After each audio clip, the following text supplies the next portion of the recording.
Okay, this is our review video. I'm going to zoom in as I need to work separate problems. I just want to give you the answers and a quick little description of how you do each one so that you're ready for your test tomorrow.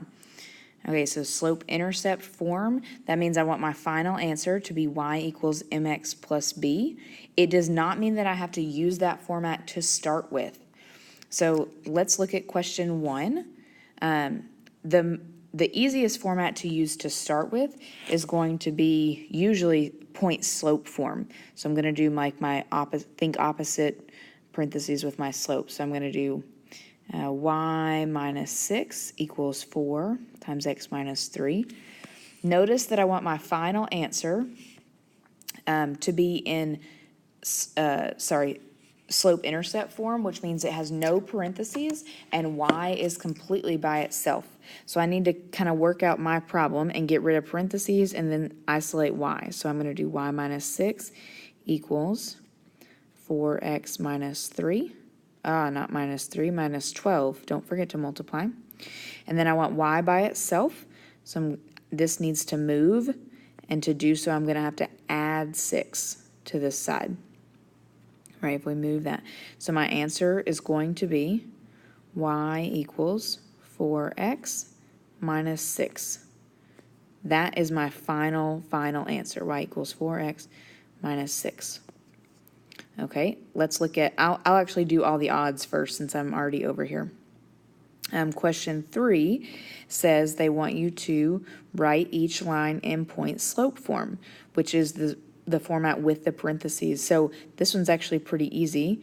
Y minus 7 equals negative 1, x minus 2, and I'm done. That's already in the format that I need it in, so there's nothing else I need to do with that. Okay, and then our last question says write in standard form. That's my ax plus by equals c. I'm going to start in the same way I had started question 1. So we're going to do y minus 6 equals 3 times x minus 1. And we need to get x and y together and no parentheses. So distribute just like I did. Equals 3x minus 3. The difference is this time I'm not trying to get y by itself. I'm trying to get x and y on the same side. So I'm going to move my x over. So I'm going to have negative 3x plus y minus 6 equals negative 3. And then this plus 6 has to move also, or sorry, minus 6, I'm going to move it by adding.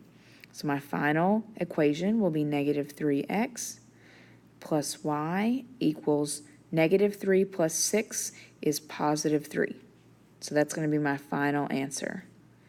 Plus y equals 3. All right, those are the easy ones. Let's look on the other side and see maybe how they may make it different or a little bit more difficult for us. So on this side, they give us 2 points every time, which means I'm missing the slope. So on each one of these, I need to start by finding the slope, which is my y2 minus y1, x2 minus x1 equation. All right, so if I find that here, I'm going to work off to the side. 4 minus 0, 9 minus 5. Take a second to work through that, and in the end, you should get 1. And now we just pick the point that's probably going to be the easiest to work with. So I'm going to pick that one. So I've got y minus 0 equals 1 times x minus 5. If I distribute, so I'm going to kind of eliminate my parentheses here, minus 5. Distributing 1 isn't going to change much of anything.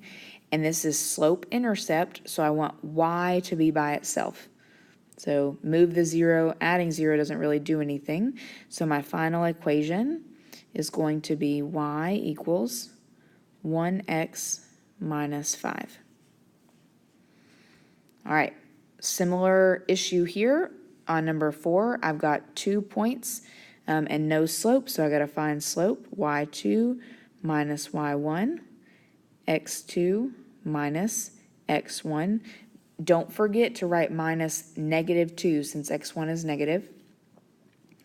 All right, and if you work that out, we should get Let me make sure I'm doing that right. -2.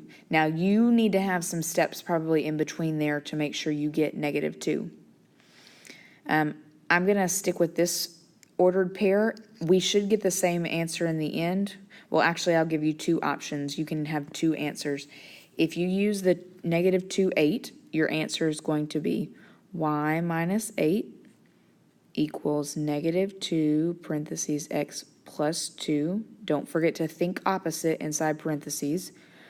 If you're using the other ordered pair, you could have, so this is another answer option. You do not need to put both. You could have y plus 4 equals -2 parentheses x minus 4. Also an option. Last problem down here. Same issue that we've had before. We need to write our slope first. So we're still going to do our y2 minus y1. So 2 minus -2, 10 minus 0. This time I'm going to get 4 over 10, which simplifies to 2 over 5. That's the simplest I can make that. All right, I'm going to pick my easiest numbers to work with. I just picked this one because it has 0, but you can use the other one. And this time we want standard form. So I'm going to do y plus 2 equals 2/5 x minus 0. So I need to distribute like we've said before. So y plus 2 equals 2/5 x. And then there's just a 0 at the end, which you don't even need to write. Remember that we don't want a denominator. So to fix that, we have to think about what number would help us get rid of this denominator. This is divide by 5. So to undo that, we need to multiply everything by 5. So we're going to multiply everything by 5, which is going to give me my new equation, 5y plus 10 equals 2x. Remember that the whole purpose was to cancel those so the fraction goes away. And now I just need to move my 2 over. It's going to change signs when it moves across the equal sign. There's nothing left on the right, so I'm going to say plus 0. And then I need to move my 10 over. It's going to change signs. So my final answer is going to be -2x plus 5y equals -10. 2x plus 5y equals -10. So far, I'm going to zoom out so we can see. So far, those are the answers that we should have gotten. I'll circle so that we can see them all. 4.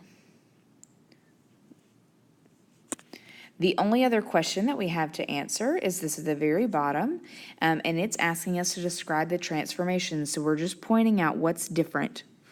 The differences are the negative in the front and the plus 6.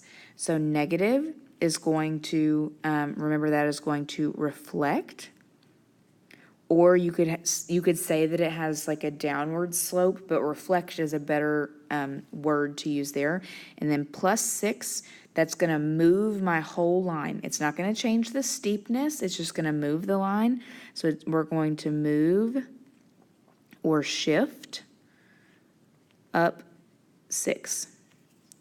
All right, if you can do that and the graphing that we did on our whiteboards today, then you will be good to go. If you need to practice some more graphing or writing equations, you can go to IXL and work at on your own computer or on your phone. You can go to IXL.com and do S6 or S7. Both of those will help you practice with your graphing skills that you're going to need for tomorrow.